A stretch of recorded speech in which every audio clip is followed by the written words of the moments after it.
มารถกองการรวมตัวตั้งเป็นตัวแทนของแต่ละอำเภอทำการแข่งขันจำนวนทั้งหมด13ทีม13อำเภอ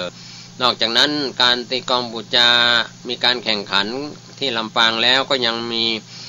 งานเทศกาลประเพณีสลุงหลวงกลองใหญ่ปีใหม่เมืองนครลำปาง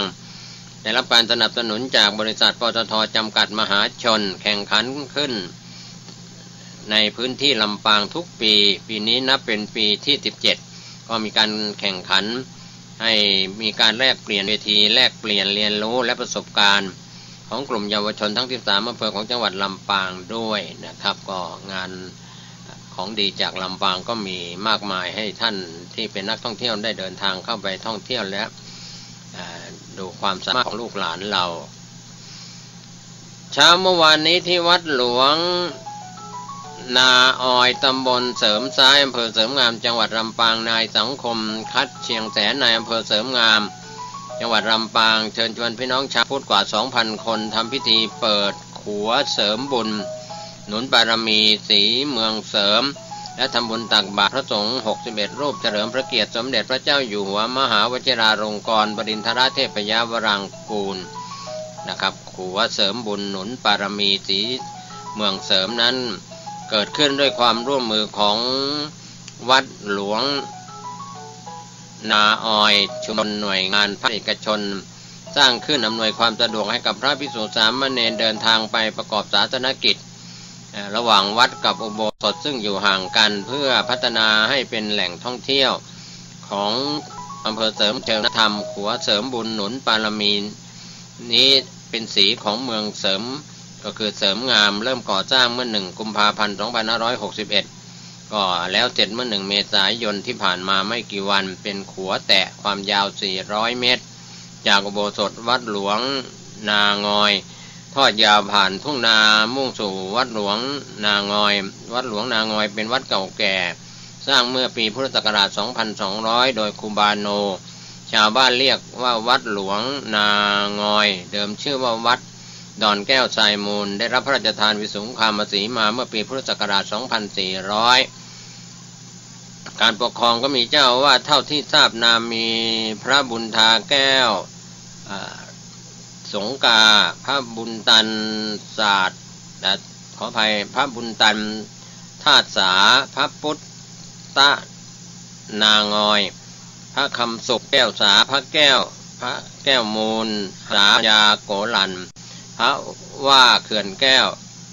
พระภาสินใหม่ธรรมปัจจุบันพระตินเนมิราชเจ้าอาวาสนะครับเป็นขัวสามัคคีของชุมชนที่วัดหลวงนางอยตำบลเสริมซ้ายอำเภอเสริมงามจังหวัดลำปางนะครับก็เป็นส่วนที่ทางทีมข่าวจากลำปางได้รายงานกันเข้ามาส่วนสำนักงานขนส่งจังหวัดพะเยาเชิญชวนประชาชนไปอายุทะเบียนและรับภาษีรถนางเบญจวรรณมหาพันธ์ขนส่งจังหวัดพะเยากล่าวกับทีมข่าวของพะเยาวันนี้ว่าเดือนเมษายนปีนี้สำนักงานขนส่งพะเยาบริการเคลื่อนที่ให้บริการรับต่อภาษีรถในทุกวันเสาร์อาทิตย์10 นาฬิกาถึง 15 นาฬิกาณศูนย์การค้าท็อปพลาซ่าพะเยาบริเวณเคาน์เตอร์ศูนย์บริการประชาชนจังหวัดพะเยารวมทั้งบริการให้คำปรึกษาแนะนำดำเนินการด้านทะเบียนรถแล้วก็ใบอนุญาตขับรถนะครับเป็นการบริการเสริมพิเศษโดยเฉพาะที่ห้างสรรพสินค้าหรือแหล่งชุมชนผู้ชำระภาษีต้องนำใบคู่มือจดทะเบียนรถ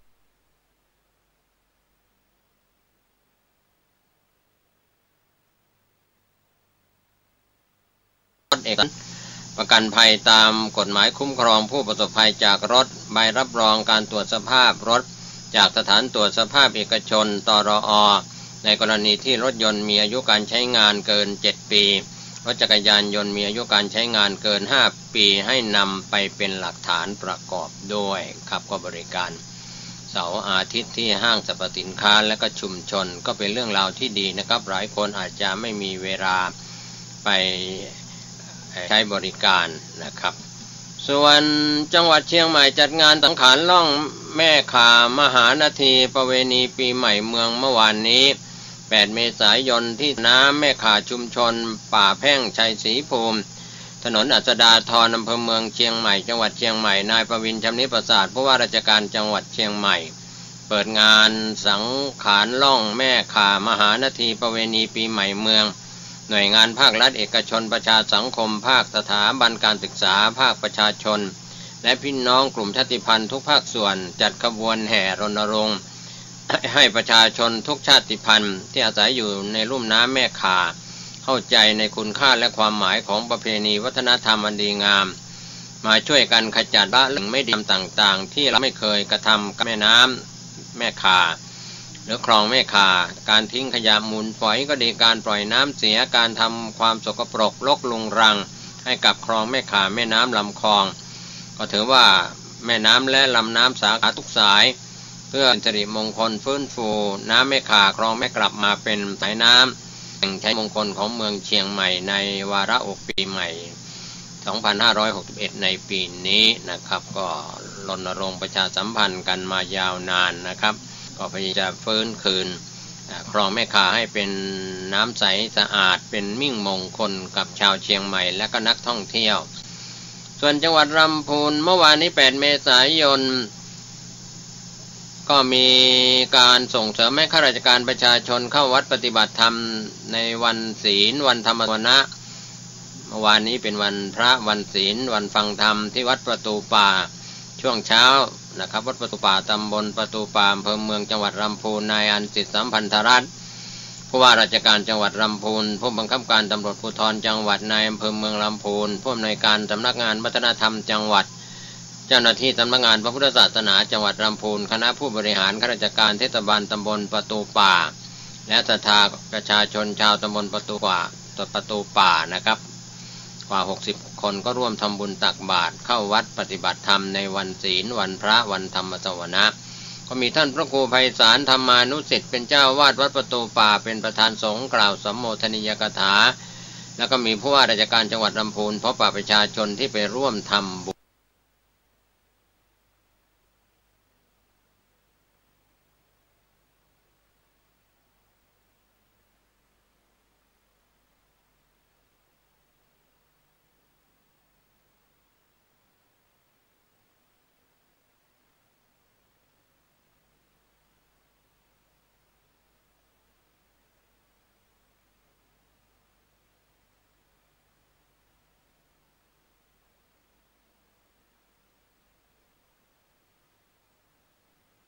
วัดประตูป่าปูนสมาชิกชมรมนักปั่นจักรยาน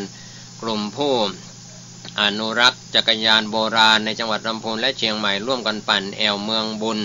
ลำพูนพันปีองค์การบริหารส่วนจังหวัดลำพูนจัดขึ้นเมื่อวานนี้ช่วงท้ายข่าววันนี้ก็มีข่าวสารเพื่อการประชาสัมพันธ์คณะสงฆ์คณะศรัทธาของวัดหวายหินตำบลสุเทพอำเภอเมืองจังหวัดเชียงใหม่จัดงานประเพณีสงน้ำเจดีย์อธิธาตุ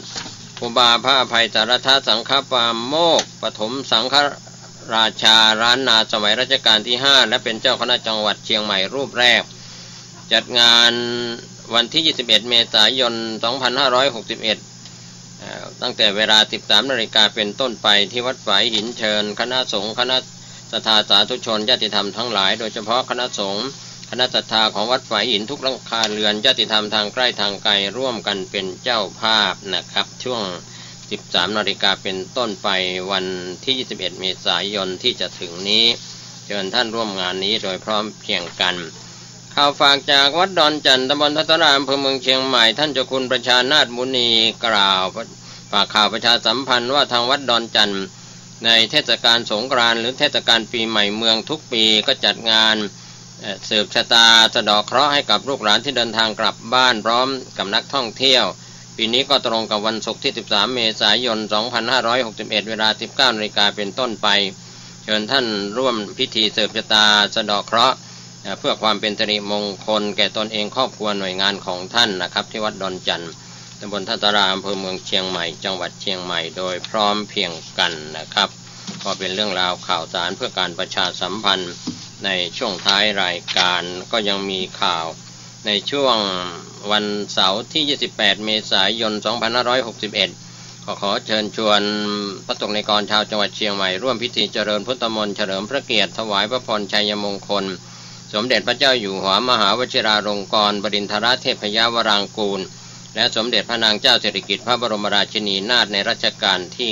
9ณพระวิหารหลวงวัดพระสิงห์วรมหาวิหารพระสิงห์อำเภอเมืองจังหวัดเชียงใหม่ในวันเสาร์ที่28เมษายน2561นี้เวลา 16 นาฬิกาเป็นต้นไปก็เป็นไปตามมติมหาเถรสมาคมปัจจุบันวัดพระสิงห์วรมหาวิหารมีพระเดชพระคุณพระเทพสิงหาวราจารย์เป็นเจ้าวาดวัดพระสิงห์วรมหาวิหารตำบลพระสิงห์อำเภอเมืองจังหวัดเชียงใหม่ร่วมกับพระภิกษุสามเณรและศรัทธาก็จัดงานประเพณีปีใหม่เมืองเช่นทุกปีนะครับก็เชิญชวนศรัทธานักศีลนักบุญทั้งหลายร่วมงานที่วัดพระสิงห์วรมหาวิหารตำบลพระสิงห์อำเภอเมืองจังหวัดเชียงใหม่โดยวันที่13เมษายนก็จะนำพระพุทธสิหิงค์ออกส่งน้ำให้ในถนนสายต่างๆจากสถานีรถไฟถึงวัดพระสิงห์วรมหาวิหารในช่วงนั้นเป็นต้นไปก็ขอเชิญท่านร่วมส่งน้ำพระพุทธรูปเป็นพระพุทธรูปศักดิ์สิทธิ์คู่บ้านคู่เมืองของเชียงใหม่หลายวัดหลายแห่งที่นำออกให้ประชาชนและนักท่องเที่ยวได้ส่งน้ำกันขบวนจะตั้งที่สถานีรถไฟเชียงใหม่เคลื่อนไปตามถนนสายตรงมายังวัดพระวรมหาวิหารตำบลอำเภอเมืองจังหวัดเชียงใหม่เชิญท่านร่วมส่งน้ำพระในวันที่13เมษายนโดย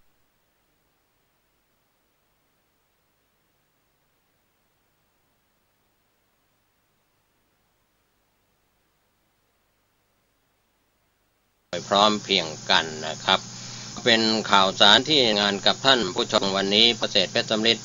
ขอบคุณบรรดาพี่น้องสื่อมวลชนในพื้นที่เชียงใหม่ลำพูนภาคเหนือ8จังหวัดรายงานข่าวสารกันในช่วงเทศกาลก่อนเทศกาลสงกรานต์หรือเทศกาลช่วง7วันอันตราย7เมษายนนะครับก็คงเหน็ดเหนื่อยในภารกิจของกระจกเงาของสังคมวันนี้ก็ขอบคุณผู้บริหารสถานีวิทยุพระพุทธศาสนาเพื่อการศึกษาและวัฒนธรรม FM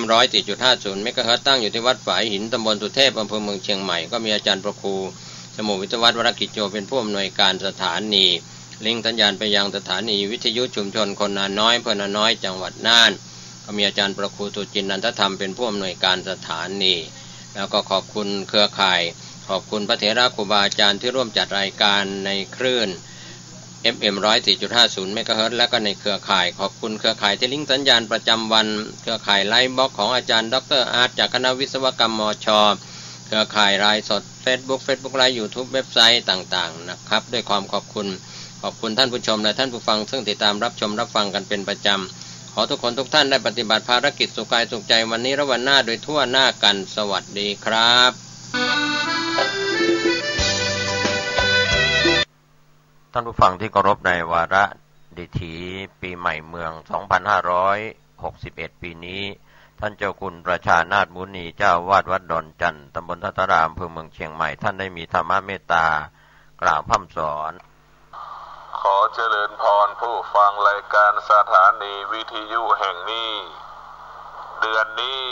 เป็นเดือนแห่งมงคลเป็นเดือนที่พวกเราทั้งหลายแสดงความกตัญญูกตเวทีต่อบิดามารดาบรรพชนลูกหลานที่ดีก็คือลูกหลานที่มีสติมีสมาธิมีปัญญามีจิตสำนึกกตัญญูต่อบิดามารดากตัญญูต่อบรรพชนบรรพบุรุษผู้ให้กำเนิดเลือดเนื้อเชื้อไขสืบเนื่องมา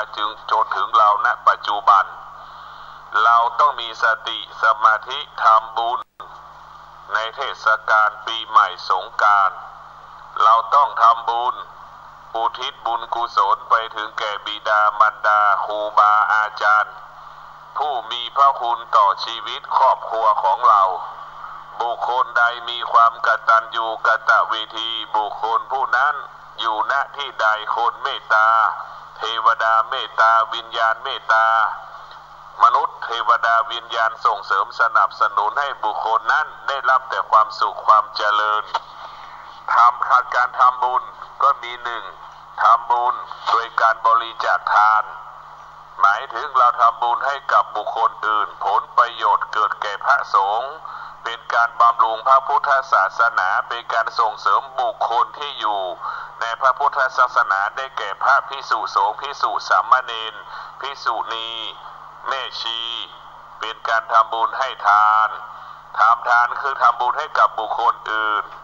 อันที่สองเราทำบุญให้กับตัวเราเองโดยการรักษาศีลทำบุญให้ตัวเราเองโดยการรักษาศีลเป็นการทำบุญให้ตัวเราเองสิ่งนี้เราต้องทำให้มากที่สุดดังที่กล่าวไว้ว่าไม่ทำบุญไม่เป็นบาปแต่ถ้าไม่รักษาศีลนั้นเป็นบาปเพราะฉะนั้นบุญโดยการรักษาศีลนั้นเป็นสิ่งที่ดีเรารักษาศีลเราจะไม่ผิดศีลเราจะไม่ผิดกฎหมายเราจะไม่ผิดกฎเกณฑ์กติกานั่นแหละคือความดีที่เราจะต้องสร้างให้กับตัวเองถ้าคนทุกคนรักษาศีลเท่ากับคนทุกคนรักษาความดีรักษาชีวิตให้เคารพกฎหมายบ้านเมืองให้เคารพกฎเกณฑ์กติกา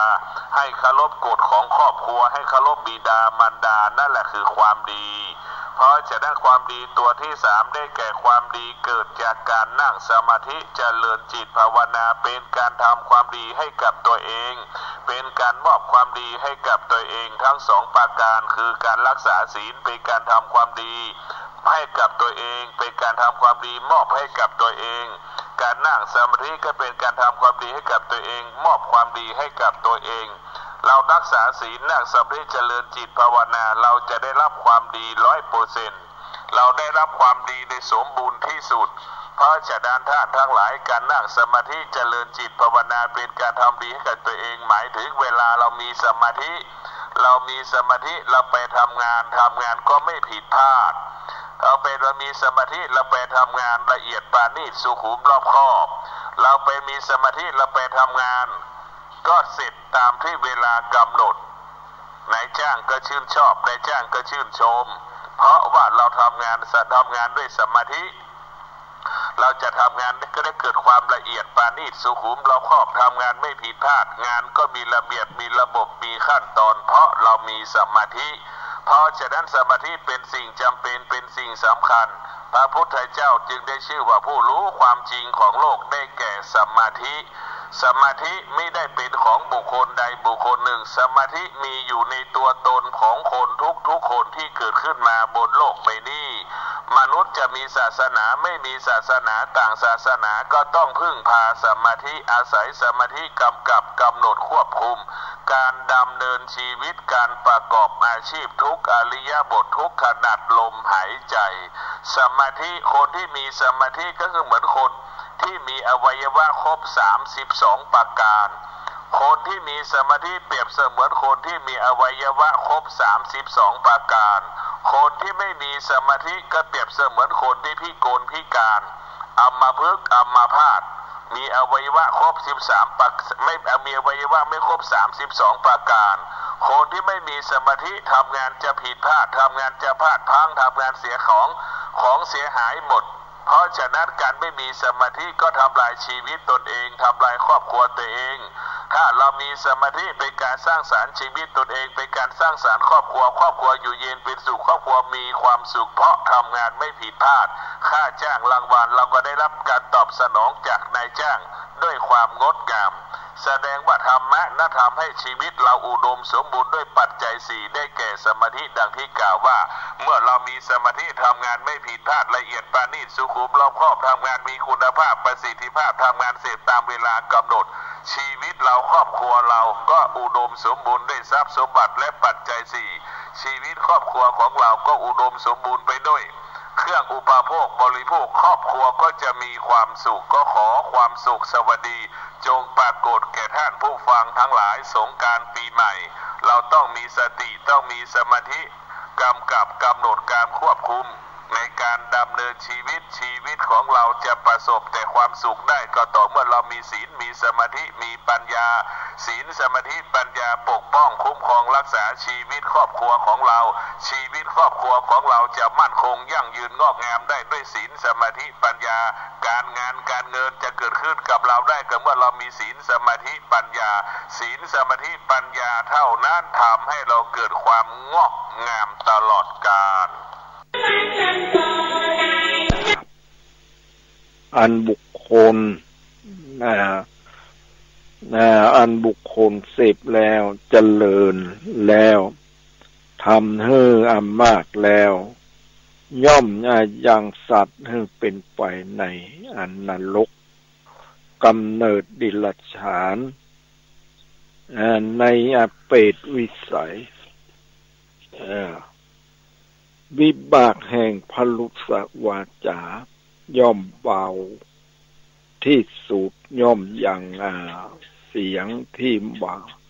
น่าพอใจให้เป็นไปแก่ผู้มาเกิดเป็นมนุษย์ดูก่อนภิกษุทั้งหลายสัมภัปปะละปะพูดเพ้อเจ้อว่าเป็นประโยชน์ไร้สาระบ่มีเหตุผลบัดถูกการเวลา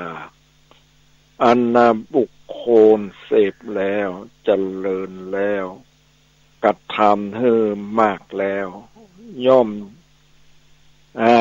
ยังสัตว์ให้เป็นไปในนรก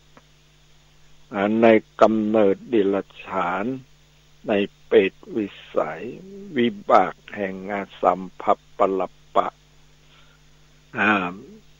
อย่างมากที่สุดย่อมยังคำบักควรเชื่อถือให้เป็นไปแก่ผู้มาเกิดเป็นมนุษย์ดูก่อนภิกษุทั้งหลายการดื่มน้ำเมาคือสุราและเมลัยอันบุคคลเสพแล้วเจริญแล้วทำให้มากแล้วย่อมยังสัตว์ให้เป็นไปในมหาโลลุวนรกในกำเนิดเดรัจฉานในเปรตวิสัยวิบากแห่งอาการดื่มสุราและเมลัยอย่างเบาที่สุดย่อมยังความเป็นบ้าให้เป็นไปแก่ผู้มาเกิดเป็นมนุษย์ต่อจากนั้นไปตัดว่าบุคคลสามารถที่จะบัตทำบาปอกุศลได้การทำกุศลถึงพร้อมพระพุทธองค์ได้ทรงแสดงบุญกิริยาวัตถุที่ตั้งแห่งบุญ10 ประการ1. ทานนามัยบุญสำเร็จด้วยกันให้ทาน 2. ศีลละไมบุญสำเร็จด้วยการรักษาศีล 3. ภาวนาไมบุญสำเร็จด้วยการเจริญสมาธิภาวนา 4. อัปปัจจยนะไมบุญสำเร็จด้วยความอ่อนน้อมถ่อมตนแก่ผู้ใหญ่ 5. วัยยาวัจจะไมบุญสำเร็จด้วยอาการขวนขวายทำงานที่ถูกที่ควร 6. ปฏิทานไมบุญสำเร็จด้วยการให้ผู้อื่นได้บุญหรือ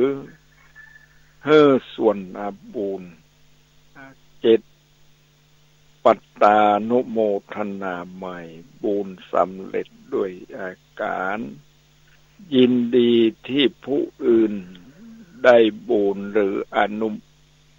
นุโมทนาในส่วนบุญ 8. ธรรมสวนาไมบุญสำเร็จด้วยการฟังธรรมอ่านหนังสือหรืออ่านหนังสือธรรมะ 9. ธรรมเทศนาไมบุญสำเร็จด้วยการแสดงธรรม 10. ทิฏฐิชุกรรมบุญสำเร็จด้วยอาการทำความเห็นให้ถูกต้อง อันนี้นะเรื่องบุญกิริยาวัตถุเนี่ยทานนามัยนะการให้ทานที่จะได้รับผลมากต้องมีลักษณะดังนี้หนึ่งของที่ให้ทานนั้นเป็นของที่ได้มาด้วยความบริสุทธิ์ไม่ใช่ของโกงคนอื่นมาหรือขโมยเข้ามาสองของที่ให้นั้นเป็นของดีมีประโยชน์มีคุณค่าเหมาะควรแก่ผู้รับสามปฏิฆาหกผู้รับทานเป็นทักษิณัยบุคคลเป็นผู้มีคุณธรรมสูงหรือกิเลสเบาบางหรือปราศจากกิเลสสี่ให้แก่คณะสงฆ์เป็นสังฆทานห้าทายกผู้ให้มีใจเลื่อมใสในอาการทั้งสามคือหนึ่งบุพเจตนาก่อนมีใจยินดีสองบุญจนะเจตนากำลังให้มีใจเลื่อมใสสามอัปปละเจตนาให้เสร็จแล้วมีใจเบิกบานสมัยเมื่อพระผู้มีพระภาคเจ้าประทับอยู่ณดาวดึงส์เทวโลกมีพระรัศมีอันเกิดจากบารมีรุ่งเรืองอันมาเกิดจากบารมีรุ่งโรจน์เหมือนเทพทุกหมู่เหนือเทพทุกหมู่เหล่าอินทกะเทพบุตรมาเฝ้านั่งณพระปัดเบื้องขวาอังกุลเทพบุตรนั้นณพระปัดเบื้องซ้ายเมื่อเทพผู้มีศักดิ์ใหญ่พากันมาเฝ้าอังกุลเทพบุตรต้องถอยล่นออกไปจนไกลลิบส่วนอินทกะเทพบุตรคงนั่งเฝ้าอยู่ที่เดิมนั่นเองพระบรมศาสดาทอดพระเนตรเทพบุตรทั้งสองแล้วมีพระประสงค์จะยังบริษัทให้ทราบความที่ทานอันบุคคลทำแล้วให้บุคคลอย่างไรมีผลมาก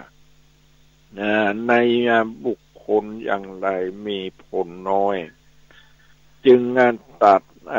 ถามอังกุลเทพพบุตรว่าอังกุลท่านเคยทำบุญทำทานมามากเป็นหมื่นปีบัดนี้ท่านมาสู่สมาคมของเรา ทำไมหนอจึงได้โอกาสนั่งไกลนักไกลกว่าเทพพระบุตรทั้งปวงอังกุลเทพพระบุตรกราบทูลว่า ทานที่ข้าพระองค์ทำแล้วมากและสิ้น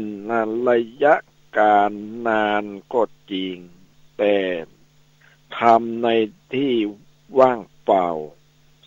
จากทักษิณัยบุคคลทำในบุคคลผู้ไร้คุณธรรม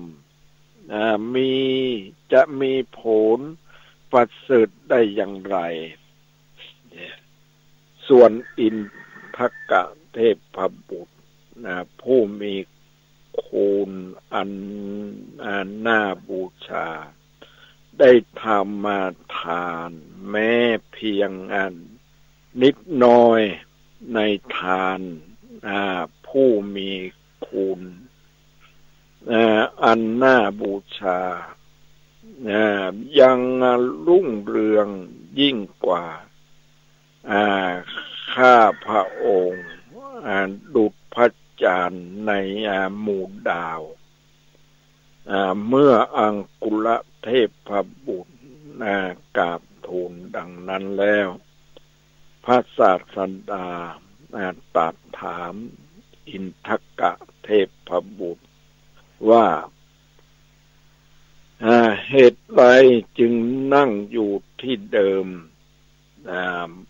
บัดต้องถอยล่นไปเหมือนอังกุลเทพบุตรเล่าอินทกะเทพบุตรกราบทูลว่าข้าพระเจ้าข้าพระองค์ได้ทักษิณัยบุคคลในการให้ทานดูดชาวนาหว่านพืชของหว่านพืชลงในเนื้อนาดีพระองค์ผู้เจริญพืชแม่มากอันบุคคลหว่านลงในนาดอนผลย่อมไม่ไพบูลย์ไม่ยังชาวบ้านให้ปราบปลื้มยินดีฉันใดทานแม้มากที่บุคคลให้แล้วในหมู่ชนผู้ทุศีลผลย่อมบ่ไพบูลย์ยังผลบ่ไพบูลย์ทั้งใบยังทายก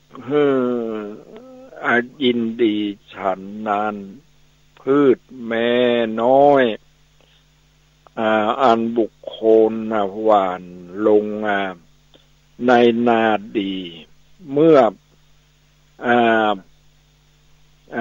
พิลูนหลังสายน้ำลงถูกต้องตามกาลผลย่อมมากยังชาวนาให้ยินดีฉันใดทานหรือสักการะแม้เพียงเล็กน้อยที่ทายกทำแล้วในท่านผู้มีศีลมีคุณธรรมผลย่อมมากทั้งยังทายกให้ยินดีฉันนั้นอินทกะเทพบุตรกราบทูลต่อไปว่าข้าพระเจ้าข้าพระองค์ได้ถวายภักษาหารเพียงทัพพีเดียวที่เขานำมาเพื่อข้าพระองค์แก่พระอนุรุทธะเถระสาวกของพระองค์อันมีผลมากถึงเพียงนี้พระอัสสกยมุนีจึงตรัสเตือนอังกุลเทพบุตรว่าอังกุลการเลือกบุคคล การเลือกบุญยักเหตุเสียก่อนแล้วเฮืดทานจึงจะสมควรดูดพืชที่หว่านลงในนาดีแต่เธอหาทำอย่างนั้นไม่ทานของเธอจึงไม่มีผลมากในสมัยต่อมาพระศาสดาได้ตรัสกับเหล่าภิกษุว่าการให้ทานเป็นอาการขจัดความตณีเห็นแก่ตัวของบุคคลให้จางลงการให้ทานย่อมอย่างสวรรค์สมบัติจนถึงอภิสัมมาสัมโพธิญาณแล้วทรงแสดงสัพปุริสทานการให้ของคนดีความว่าของความว่าดูก่อนภิกษุทั้งหลายสัพปุริสทานเหล่านี้คือ